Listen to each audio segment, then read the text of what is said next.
আজকে রাধারানীর কাছে প্রাণে গোবিন্দ গিয়ে বলছেন, তোমারও গরবে গরবিনী হাম ওরা দেখ রূপসী তোমারও রূপে ওরে হেন মনে লয় দুটি চরণ আমি সদা লইয়া রাখি বুকে গুড়া। আমি মনে করি বৈষ্ণব সাহিত্যের উপরে বৈষ্ণব পদাবলীর মধ্যে আর কোন শ্রেষ্ঠতম পদ আছে কি? এটা হয়তো অন্য মহাজনের জানা আছে, কিন্তু আমার জানা নেই। রাধারানী বলছে, গোবিন্দ বলছেন, তোমার গরবে গরবিনী হাম রূপসী তোমার রূপে হেন মনে অলয় অদুটি চরণ সদা লইয়া রাখি বুকে। হ্যাঁ, আমার রাধারানীর কাছে গোবিন্দ বলছেন, তোমার চরণে হইলাম দাসী, আজ থেকে তোমার চরণে হইলাম তোমার চরণে দাসী বন্ধু, আমি তোমার চরণে দাসী, তোমার চরণে তোমার চরণে আমারে পরাণে আজ বান্ধিলাম প্রেমের পাশে, তোমার চরণে হইলাম দাসী। ও বন্ধুরে তোমার চরণে আমার পরাবে, আমি বাঁধিলাম প্রেম ফাঁসি রে বন্ধু, আমি গাঁথিলাম বাঁধিলাম প্রেম ফাঁসি।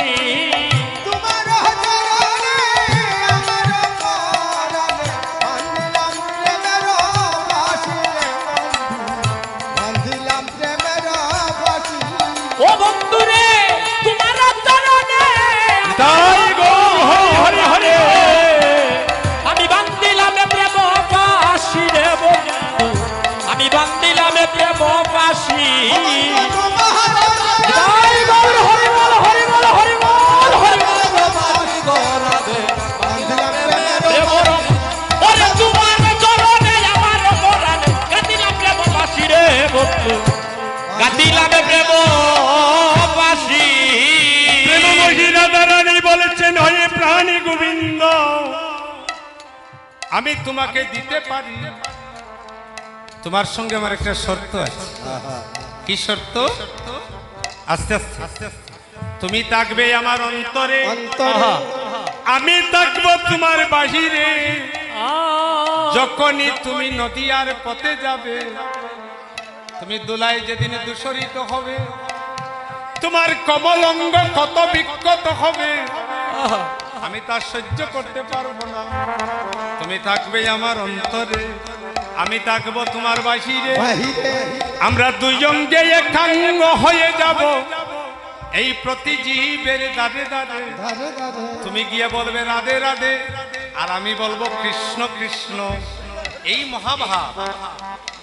আস্তে আস্তে আপনারা এভাবে কথা বললে তো হবে না। আপনারা যদি এভাবে কথা বলেন,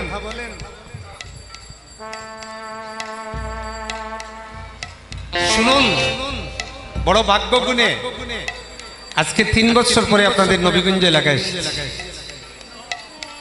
আমার বাসনা হলো এই কীর্তন শুনে যেন একটা শিশু বুঝতে পারে যে কীর্তনটা কি। আমরা সনাতন ধর্মাবলম্বী মানুষ, আমরা সব জায়গায় বিবর্জিত হয়ে গিয়েছি আস্তে আস্তে। তার কারণ হলো আমাদের বাল্য শিক্ষা নাই। আমরা কি করি? আমরা কীর্তনের মাধ্যমে দুটি কথা আপনাদের কাছে তুলে ধরি। কোন যশ প্রতিষ্ঠার জন্য আমি ভারত থেকে বাংলায় আসিনি। একটা অভিলাষ আমার, যে কারণে আমি বাংলাদেশে আসি, এটা হচ্ছে আমার মাকে এই বাংলার মাটিতে আমি কাষ্ট করে গিয়েছি। এটাই হচ্ছে। অনেকে বলতে পারে সুসেন বৈদ্য অনেক টাকা নিয়ে আসে, কিন্তু আমার অন্তরের জ্বালা কেউ বুঝবে না। হ্যাঁ, কারণ কি জানেন? মহাজন কি বলেছিলেন? অভাব না থাকলে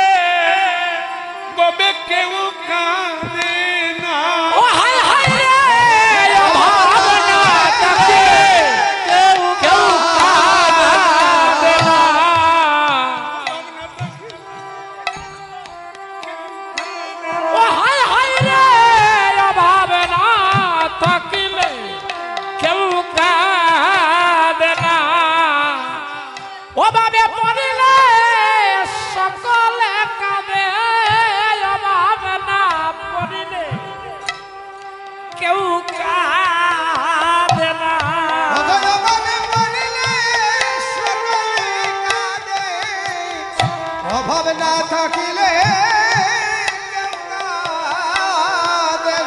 ওরে অভাবে পড়িলে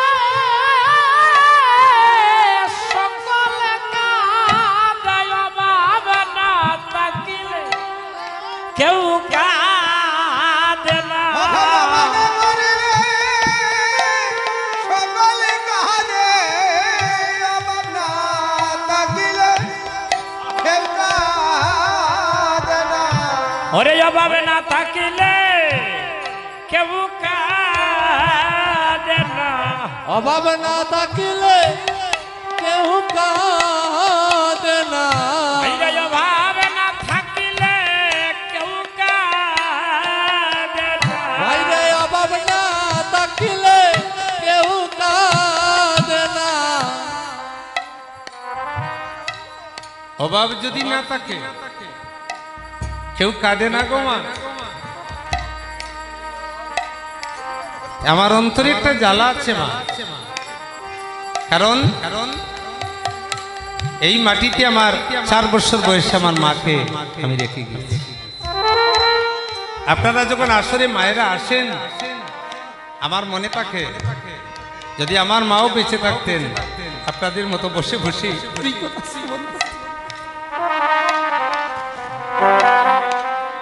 আপনারা সবাই ভালো থাকুন মা, আপনারা সবাই সুখী থাকুন।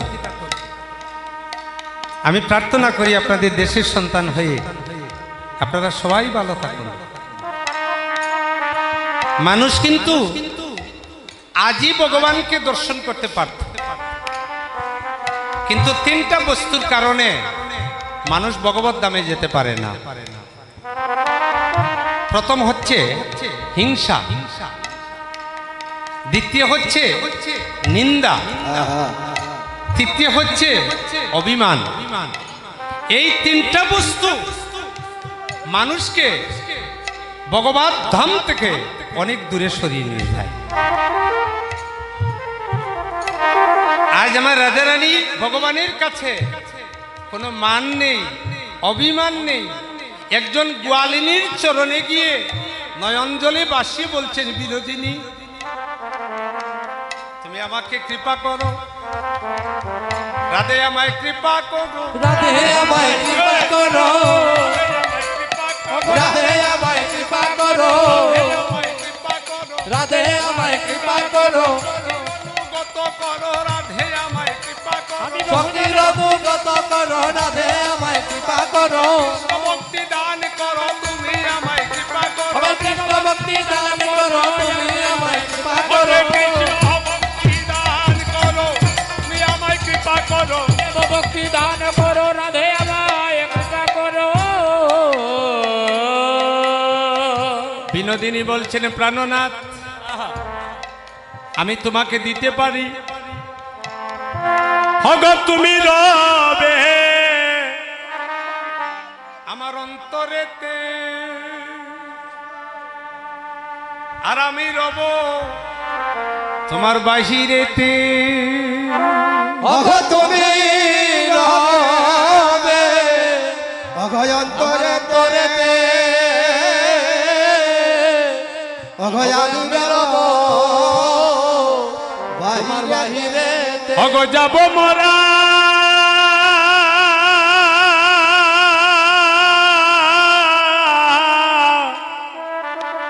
যাব মোরা দুইজনে মিলিয়া, আহা আহা মরি মরি রে, অঘ যাব মোরা দুজনে মিলিয়া, ওয়া মরি মরি রে, হরে যাব মোরা দুইজনে মিলিয়া,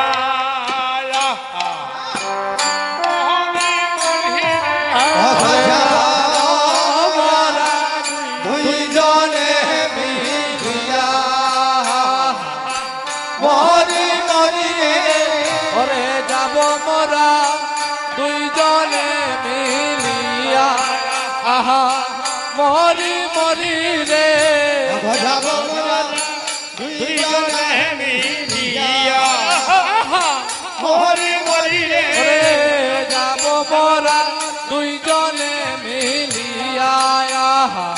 মরি মরি রে যাব মোরা দুইজনে মিলিয়া আহা মরি মরি রে ওরে যাব মোরা দুইজনে তাই গৌর হরি বল হরি বল হরি বল হরি বল দুইজনে মিলিয়া আহা মরি মরি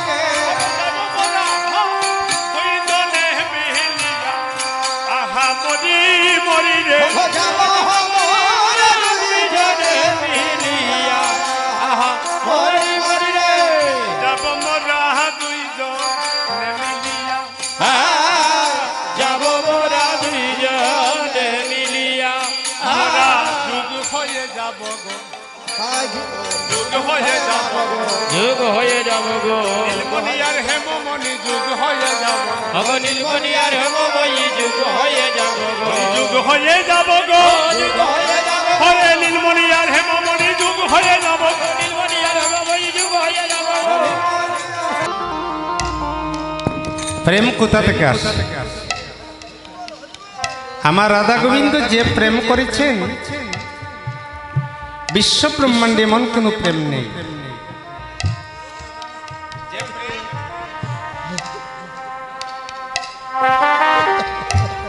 মাটিরও জন্ম না ছিল যখন তখনও করেছি চাষ, দিবসের রজনী না ছিল যখন তখনও গণেছি মাস। মৃত্তিকার উপরে জলের বসতি মা, তাহার উপরে ঢেউ, তাহার উপরে প্রীতি বসতি, তাহাকে জানায় কেউ। আমরা যারা পুরুষ আছি সিদ্ধ মার্গের কথা, আমরা কোনদিন আমাদের স্ত্রীকে প্রণাম করেছি? কৃষ্ণ প্রেম কোথা থেকে পাবো? স্ত্রীকে আপনি কি মনে করছেন? স্ত্রী হচ্ছেন সহধর্মিনী, যিনি ধর্মের সহায় হক। অনন্ত কোটি বিশ্ব ব্রহ্মাণ্ডের ভগবান আজ রাধারানীর চরণ দৌত করছে। বিনোদিনী, তুমি আমাকে ভিক্ষা দাও। কি ভিক্ষা দেব? আমি তো তোমাকে সব দিয়েছি, মান কুলমান বিটা মাটি দেহ জীবন যৌবন। আমি শিশুকাল থেকে তোমাকে দিয়েছি, বলো আর কি দন দেবার বাকি আছে? প্রাণে গোবিন্দ বলেছেন প্রেমময়ী, তুমি সব আমাকে দিয়েছ, কিন্তু একটা বস্তু তুমি আমায় দান করনি। সেই বস্তুটা কি?